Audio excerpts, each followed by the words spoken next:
Abandon mention जिसमें रात के बाद कोई लोकल जाने की हिम्मत नहीं करता। और इसका एक अच्छा रीजन है, जैसे ही आधी रात होती है लोग कसम खाते हैं कि उन्हें अंदर से एक औरत की चीखने की आवाजें सुनाई देती हैं। सुबह तक दरवाजे खुले मिलते हैं जैसे कोई या कुछ मिलना चाहता हो। एंटर अर्जुन, एक नया स्कूल टीचर, मोहनपुर में नया, रहने के लिए एक सस्ती जगह ढूंढ रहा है। गांव वाले उसे वार्न करते हैं, उससे रिक्वेस्ट भी करते हैं कि चौधरी हवेली के पास न जाए, लेकिन अर्जुन जिद्दी और अपने भले के लिए थोड़ा ज्यादा क्यूरियस फिर भी रहने चला जाता है।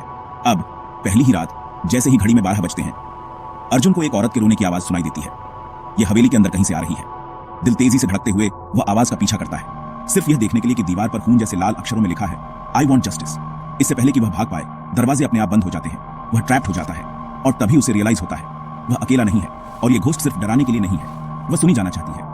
सच का पता लगाने के लिए डिटरमाइंड, अर्जुन गांव के डार्क पास्ट की खोजबीन शुरू करता है। दबी हुई आवाजों और डरी हुई नजरों के बीच वह कहानी को जोड़ता है। सालों पहले सुनैना नाम की एक यंग औरत का यही हवेली के मालिक चौधरी ने बेरहमी से मर्डर कर दिया था।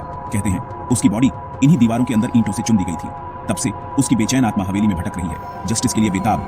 अपनी आखिरी रात को अर्जुन एविडेंस इकट्ठा करता है और पूरे गांव के साथ एक मीटिंग बुलाता है। प्रेशर में आकर चौधरी का अपना बेटा क्राइम कन्फेस करता है। पुलिस आती है, पुरानी दीवार तोड़ती है और हाँ, सुनैना के रिमेन्स मिलते हैं। आखिरकार उसकी स्टोरी सामने आती है।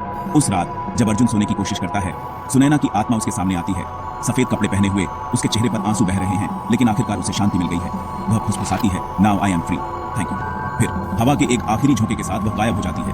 आजकल हवेली शांत बैठी है, लेकिन वे कहते हैं अगर आप चांदनी रात में बाहर हैं और ध्यान से सुनते हैं तो आपको हवा में सुनैना की हंसी सुनाई दे सकती है। तो क्या आप चौधरी हवेली में एक रात बिताने की हिम्मत करेंगे? मुझे कमेंट्स में